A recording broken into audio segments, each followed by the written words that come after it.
This is episode 100 of the Rio Grande Foundation's Tipping Point, New Mexico podcast. I'm Paul Gessing, president of the Rio Grande Foundation, New Mexico's free market think tank. You can find out more about the foundation at riograndefoundation.org. This and every week, we'll be talking to you about public policy issues facing New Mexico. And I am very pleased this week to be joined by a special guest, extra special guest, for the 100th episode of Tipping Point, New Mexico, Grover Norquist, president of Americans for Tax Reform. Welcome to the show, Grover. Absolutely, Paul. Thank you very much. Good to be with you. Yeah, let's talk a little bit of background. You're known as being a small government conservative, proponent of tax reform. You've said a lot of pithy things over the years about government and the size of government. You're most known perhaps for your pledge. Briefly, just tell us a little bit about you and the work of Americans for Tax Reform. Certainly. Americans for Tax Reform was created by the Reagan administration, and they asked me to run it back in 1985. Our goal was to enact the tax reform law that was called the Tax Reform Act of 1986 when it passed. And it reduced rates, broadened the base, generally pro-growth. And the good news there is that it did not raise taxes. It was not a net tax increase. The reason for that is we were worried that it would turn into a tax increase because when you're making 1,000 changes in the tax code, nobody can follow them all. The people who want more money are busy making sure that more money will come into the government. And I created the pledge. We got 100 congressmen, all Republicans, and 20 senators, all Republicans, to sign a pledge that said, I won't vote for anything that's a net tax increase, no net tax increase. President said, I will veto anything that's not revenue neutral or a tax cut. If it's a tax increase, I'll veto it. That was our protection, that when Republican and Democratic leaders sat down, that they would not sacrifice the taxpayers at the altar of getting a deal done. And in point of fact, it really was revenue neutral. In fact, it was a $60 billion tax cut, and they made it revenue neutral by selling government loans the loans that the government made to people. They sold them off, got the $60 billion, and the whole thing was revenue neutral then. So we then took the pledge into the 1988 campaign and the 1990 campaign. And many, many congressmen and senators have signed the pledge. In 1988, President Bush won his primary against Dole because he would take the pledge. And Robert Dole of Kansas refused to sign the pledge just days before the Republican primary in New Hampshire. And that was enough to do in. Dole, who had won in Kansas, was looking to win the nomination. And unfortunately, for him, he left the door open to taxes, didn't take the pledge, and lost the presidency. When Bush won because he'd taken the pledge, and during the general election, he said, look, read my lips, no new taxes. I'm going to run as Ronald Reagan. I'm never going to raise your taxes. He won, and then he broke the pledge in 90 in a budget deal with Democrats that led to higher spending as well as higher taxes. It did not trade tax increases for lower spending, as the Bush people sometimes say. That was the promise. That's what they said they were getting, but it's not what they actually got. So then in 94, all the Republicans, 98% of all the Republicans running, took the pledge. That's when we took the House and the Senate. That's when we won the House and the Senate. The previous 60 years, we'd held the House and the Senate for 4 of 60 years. 4 of 60 years. And the Democrats had the House and the Senate for 50 of those 60 years. And then since the pledge became something that virtually all Republicans take, we have had control of both houses for about 2/3 of the time. So the change in modern history was when the Republican Party became the party that would not raise your taxes. It became the party people were more likely to elect than not. And that's been very important in terms of the issue of taxes. And taxes, while they are a very important indicator of the size of government, we've also seen spending increase. And I know it's an ongoing frustration, and I want to talk about what's going on in Washington right now. But on the issue of spending, it's obviously been a generational issue. Democrats tend to do a little worse overall than Republicans, but both sides talk about spending. Is there a silver bullet? Is there a pledge in the works to do something on spending? Because you have government that needs to do certain things, but doing too much of those things obviously hinders us. So I don't know. Talk about the flip side of taxes. Yeah, I would argue it's not a flip side. I think it's the same side, and the reason is it's difficult to impossible to write a pledge dealing with spending. I promise not to spend more than X, because the way Congress is set up, one committee comes up with one number and another committee comes up with another number, and then the House and then the Senate. It is as if the budget process was designed to make it impossible to blame or credit anyone for spending a lot of money, right? And most congressmen and senators go, I voted against much of what went into the budget. You did, but it passed. So there's it's very difficult to get a pledge to stop spending. But when the pledge against taxes is strong and holds, then and only then do you get a conversation about, so what do we do about spending? If you can raise taxes, nobody asks the question, what do you do about spending? What you do about spending is you raise taxes to pay for it. That's what you do about spending. When the Republicans said, we've taken the pledge, we are not raising taxes, and we demand a $2 trillion spending restraint, this is in 2011, 2012, in order to give the president the $2 trillion in debt ceiling that he wanted. They said, we'll do that. We got to cut spending $2 trillion. And the president said, well, how about if some of that's a tax increase? They said, nope. They won that fight. We actually took spending from 24% of GDP down to 20% of GDP in a couple of years. And that is the one thing holding spending down, is the sequester that came from that fight. So the pledge, the refusal to raise taxes, forced spending restraint, which is paying dividends to today. Are they spending too much still? Yes, absolutely. And there is a silver bullet, and that is to block grant all of the means-tested welfare programs out to the states, limit it to inflation, and over time, we grow away from the entitlement spending. This saves trillions of dollars in a decade and tens of trillions of dollars over generations, and it takes us off the path to destruction. This is exactly what even Bill Clinton did on welfare reform. He did it for welfare. We need to do it for Medicaid and food stamps and housing and job training. There are 180 different means-tested programs. All of them should be shifted over to one block grant to the states, and let the 50 states compete to see who can provide the best government at the lowest cost while reducing the tax burden at the national level. That solves much, not all, but much of the spending problem.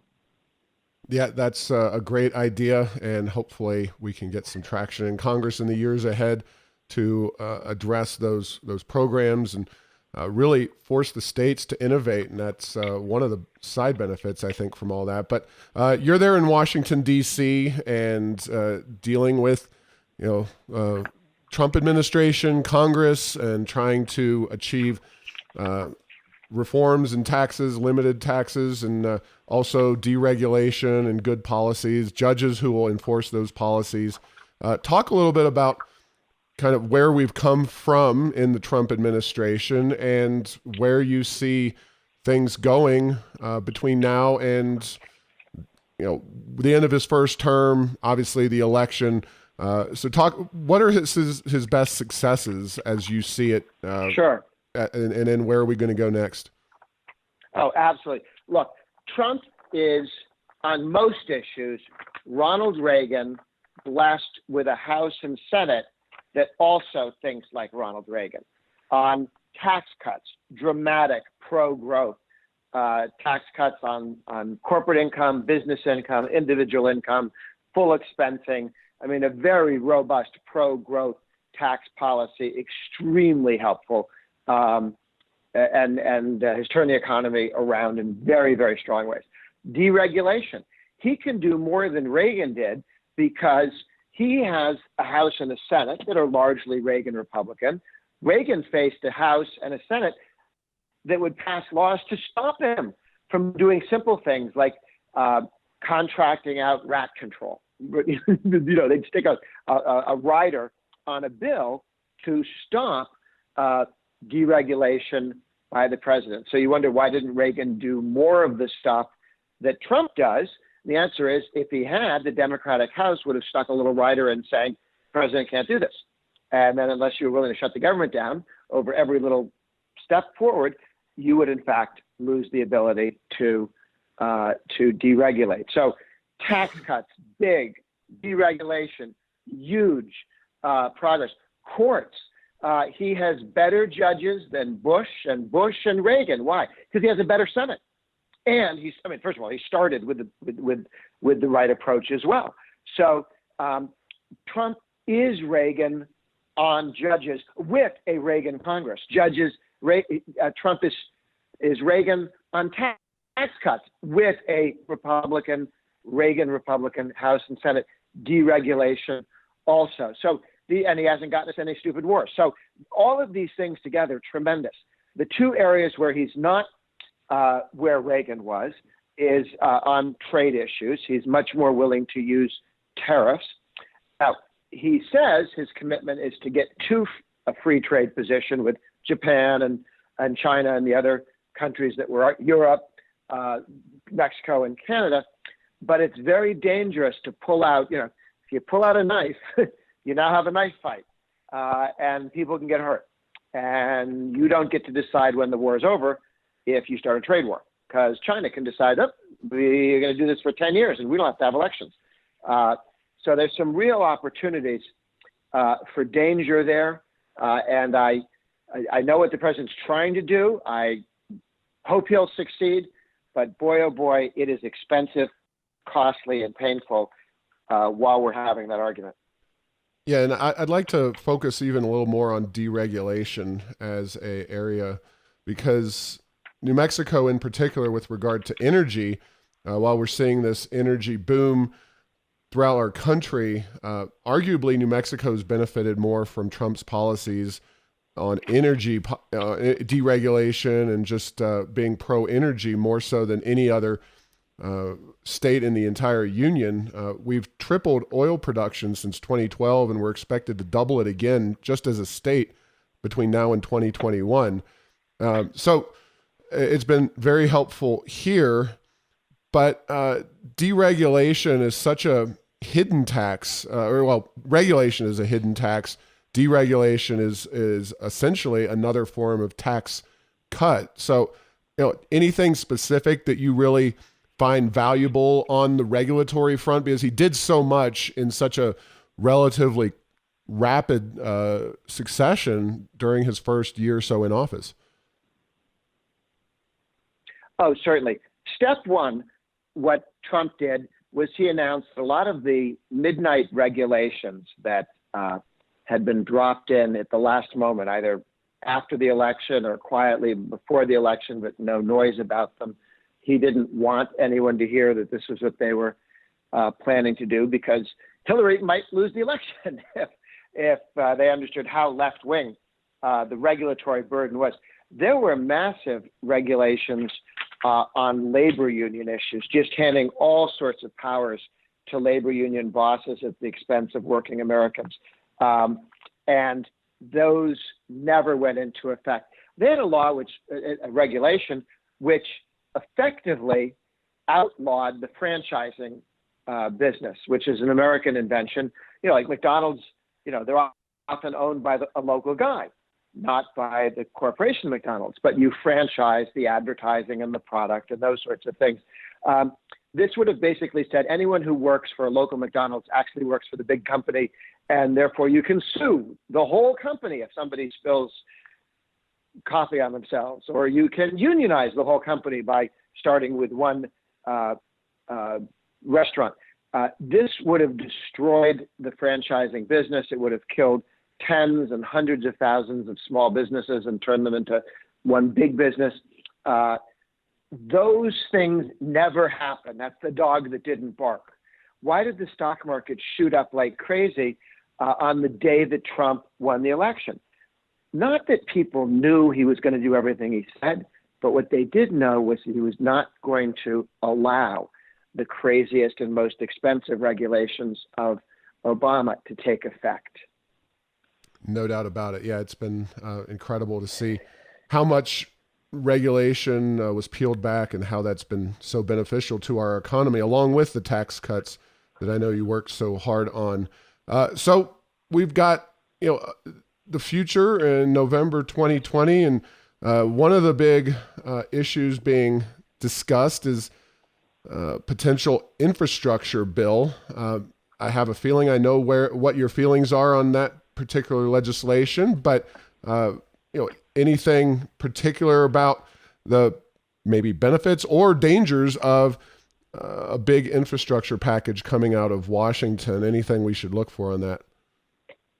Sure. I think we've dodged a bullet, but here was the Democrats' plan. Infrastructure is a word. It's a French word. It means everything except roads. If somebody wants to build roads, they say, I'm going to build roads.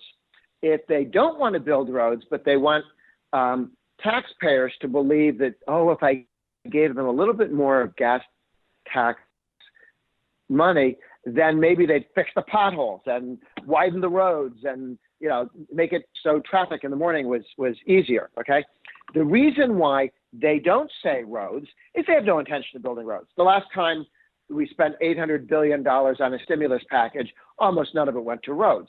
They talked about shovel-ready businesses. They pointed at a lot of roads, but they didn't build much. And we didn't get much for our $800 billion of waste stimulus. And when the Democrats, Nancy Pelosi, Speaker, and Mr. Schumer, the Senate leader, when the two of them went to President Trump and said, when I talk to you about infrastructure, the letter they sent didn't mention the word roads or streets or bridges or highways or interstate. It did mention global warming and health care and education and all. I mean, it was a stimulus package is what they wanted. They wanted $2 trillion of taxes that they could spend. And the president very wisely, when he explained that, he told them no because they'd come up with nothing. He said, you guys came in here thinking I would raise taxes, then you'd go back and say, well, the Republicans have raised taxes, now we'll spend the money. So they get to spend the money, and the American people would blame Trump for, not keeping his word about keeping taxes down. So I believe that President Trump has dodged that bullet, that we have in fact succeeded in stopping a threatened tax increase. The excuse was going to be roads, but they were never planning to build roads. Right. And, I guess since we're talking transportation, we should discuss why, in part, the transportation system is in the shape it's in. Everything from diverting money to transit to Davis-Bacon. I mean, any other ideas out there that before we spend hundreds of billions of dollars to repair our infrastructure, that or roads in particular, that might want to be addressed first? Well, the good news is that there is a very good proposal, which has been endorsed by the Republicans. It was actually thought up by the Black Caucus working together with the Freedom Caucus, the sort of conservatives and the liberals. And that is that you take a couple $100 billion of federal loans, mostly to agriculture, and sell them, right? So it's not a tax increase. It's assets the federal government owns. And then you say to the American people, here's $200 billion in cash because we sold these loans to banks, so the farmers just pay the bank back now. And here's what we do. We would like to match this with local money, private sector money, and leverage this to significant road building, highway and bridge building. So the Republicans have a proposal, have a plan. It's not tax increases, and it's only going to be roads and bridges, not going to be all this imaginary stuff, railroads to nowhere. So I think the good news, we do need to focus on roads and bridges. Why? Because politicians have used roads and bridges as the excuse for raising taxes in the past. They don't build the roads and bridges, and people have figured that out. So they've spent a lot of time not building roads and bridges and taking that money, siphoning it off into other things. All right. Well, there's obviously a lot going on in Washington. Briefly talk about the election in 2020, the Democrats running for president. They seem to be either left field or just left. Obviously, Biden seems to be the guy that is, relative to the rest of the group, most moderate. But I'm assuming you don't see much positive coming out of any of the Democrats. Anything you want to illuminate in terms of the upcoming election? Sure. Yes, Biden himself has said that he is the most progressive of all the people running. So he has said in talking to the party, I'm the most left-wing guy running. And I trust him. He also has said 5 times now that if elected, the first thing he'd do is repeal the entire Trump tax cut. What does that mean? That means we go from a 20% business tax to the highest business tax, 35% in the world, least competitive nation in the world. That's where he would take us on taxing business. He would get rid of the 20%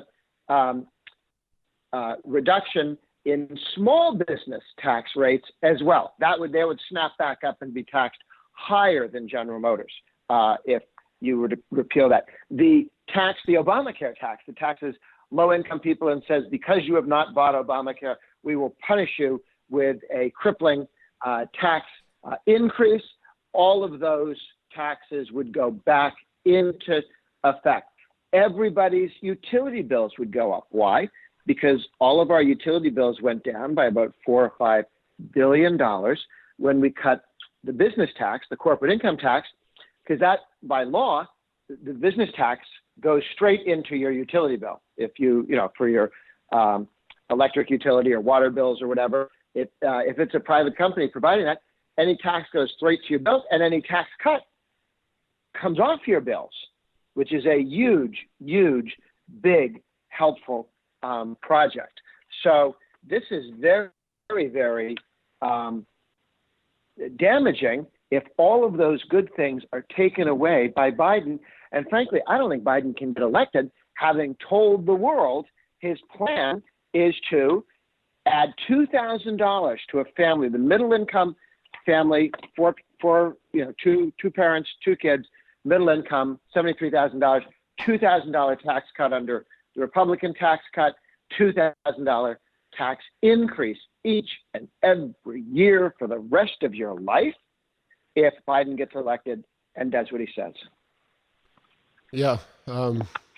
It's a pretty bleak field when Joe Biden is the allegedly moderate voice. And I know he says he's the most progressive, but compared to some of those other people, Bernie, obviously, maybe he's not the most progressive. He's progressed already to outright socialism. So we don't need to necessarily address all of those people, but we do want to, you work at the state level as well. And I was in Arizona recently. I wish New Mexico had half the public policies in place that Arizona does. But talk a little bit about your work at the state level and some of the states that are really moving in the right direction here in terms of enacting good public policy, pro-growth policies. Yeah. Here's the good news for free market conservatives. Good ideas that pass in one state eventually move to other states. Truly stupid ideas passed in one state get exposed as dumb, and then people say, don't do that. That doesn't work. Vermont passed single payer and then had to unpass it because it was too crazy. You could impose it on a whole country like Canada, but you can't impose it on one state. People will move. People will unelect the governor. So the cheerful news is that when Arizona, right next door to New Mexico, passed a wonderful law that says anybody from the other 49 states, if you have a realtor's permit license or an occupational license to, braid hair or be any of the things you can get a government license for, if you move to truck driver, if you move to the state of Arizona, your license is good, like your driver's license and your marriage license is good. So is your occupational license. And you don't have to sit and be an apprentice for 6 months or a year to get the right to do in Arizona what you were doing last week in Ohio. So I think that's such a powerful idea that we are going to see over the next 10 years, all 50 states do precisely that. You've certainly seen other states begin to follow the model of North Carolina, which said, okay, when revenue goes up, we're going to automatically cut the corporate income tax and the individual personal income tax. And then the next time they say, okay, if in the next 2 years revenue comes up by this much, we again cut the two. So it's a trigger that gets triggered if revenues keep growing. So you can't end up with a problem where you started to you cut taxes, but the revenue didn't come in because they've been a national recession or something. So as revenues come in, the state income tax eventually chips away to zero. And North Carolina used to have one of the worst income taxes in the Southeast. Now it has one of the best. It's on its way to no income tax, no individual income tax, no corporate income tax. And also on other issues like, of course, right to work, the Janus versus AFSCME case of last year, and that was a byproduct of Donald Trump's election and nomination of Neil Gorsuch. So, labor freedom, deregulation in that area. We haven't had a new right to work state in a little while. In fact, Missouri was the last one, and they had their right to work law unfortunately repealed. But talk about the importance of that issue at the state level. Oh, yes. A lot of states are experimenting with different ways to give workers more freedom, either from right to work laws that says if you don't want to join a union, you don't have to join a union. If you don't want to pay dues, you don't have to pay dues. Or if they do take dues from you, they can't spend them on politics without your permission. These have been very, very helpful in protecting workers from abusive. I mean, a government worker can be paying $1,000 in dues in Wisconsin. A teacher with a base pay of $50,000 pays $1,000 in dues. That's a lot of money, and they had until they changed the law in that state, no ability, no way of saying, do this, please do not take my money and spend it in ways that I don't approve of. And so independent contractor law, states by state, people are saying, here is how you can protect yourself if you're an Uber driver.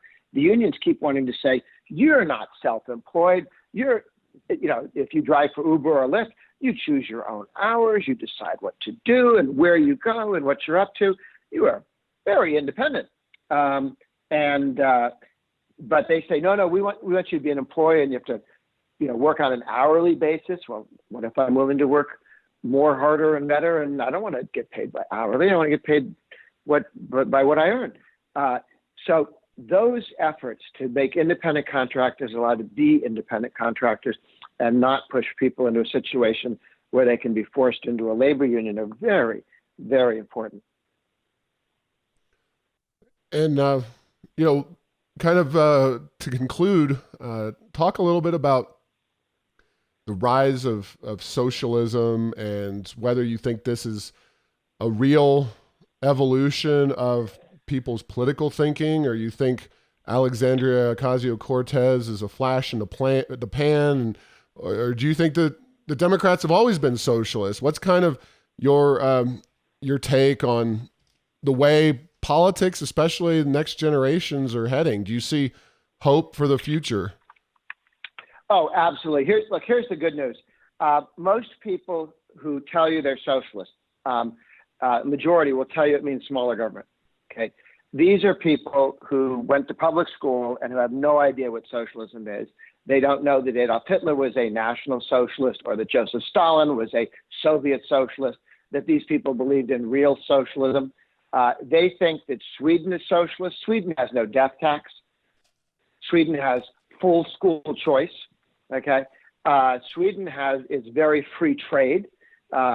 Sweden's government's too big and the taxes are too high, but the government doesn't own the means of production.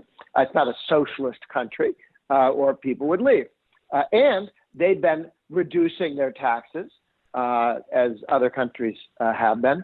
And what Sweden does, and what the people who say they want socialism or big government in the United States, Sweden, the taxes on wealthy people are not particularly high.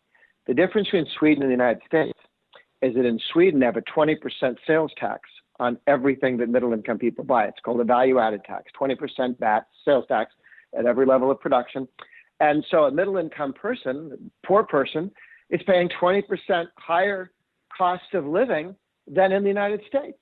And then you add to that, for a middle-income person, the income tax they pay is 10 to 15% higher than in the United States. So what Sweden does is it taxes middle-income earners and lower income earners, both on income taxes, wage taxes, like Social Security taxes and so on, all sorts of different tax hikes, and the sales tax or value-added tax.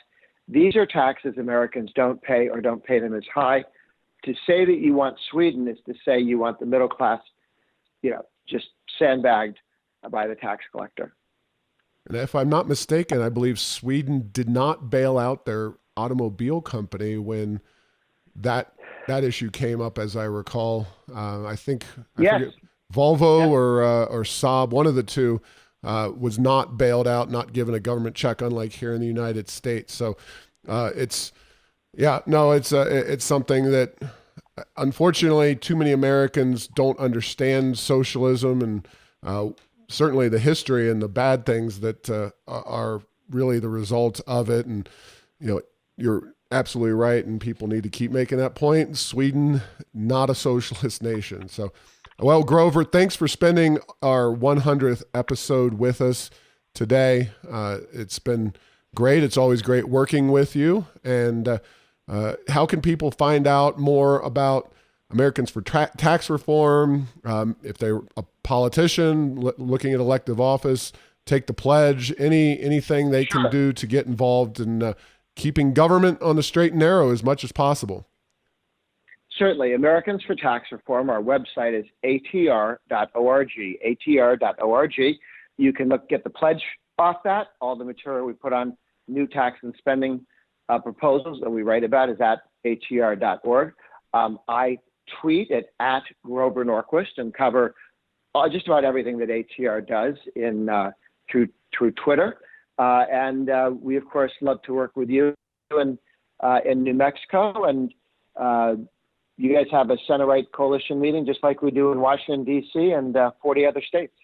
We do, yes. And thank you very much. And thanks for listening to this week's discussion. We're working every day to turn New Mexico around. Go to RioGrandeFoundation.org for more information or to support our work.